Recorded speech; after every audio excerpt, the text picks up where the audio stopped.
Fox News hosts have come out with this new conspiracy theory, not just them, but everyone else in conservative media, about this biolab leak conspiracy theory that's happening with Ukraine and how they're developing all these bioweapons in Ukraine.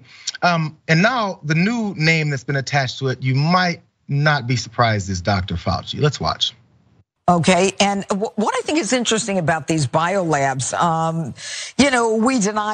we deny, it's preposterous, don't waste it, any ink on it.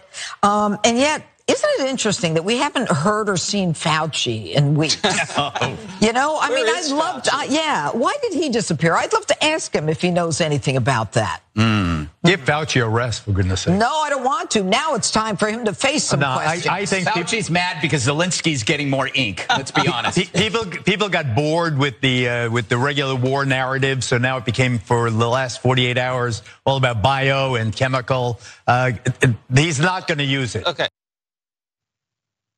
Janine, I think Janine Pirro there pointed out specifically what the problem is. She's like, I don't know where he went. How come he hasn't been there? Well, you guys stopped talking about him because he was the latest boogeyman you needed for the last argument. Now let's bring him back up because that's exactly what's happening here. So let's go to first off what the conspiracy theory is, in case you guys have missed the nuances of it. So most of these conspiracy theories claim that the US was developing and plotting to release a bioweapon or potentially another coronavirus from biolabs throughout Ukraine, and that Russia invaded to take over those labs. Many of these theories implicate people who are often the targets of far-right conspiracy thinking.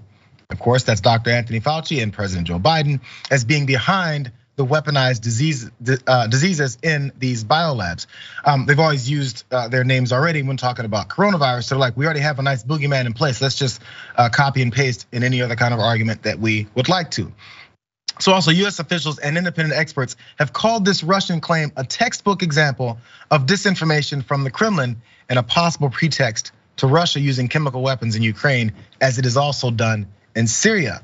And there's no evidence to support these claims, which President Volodymyr Zelensky of Ukraine, the White House, the Pentagon, and the State Department have all unequivocally denied. So conservative talk shows, they've been changing this whole information from the White House. They've been misinterpreting what they've been saying, and also from that particular testimony that this all started from.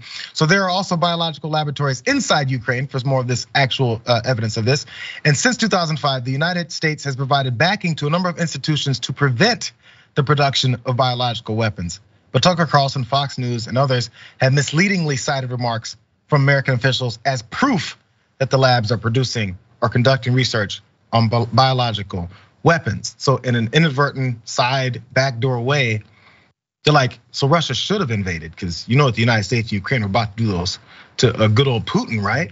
They were gonna take him out, as Lindsey Graham keeps telling everyone to do. It's okay now. What are your thoughts, Adrian?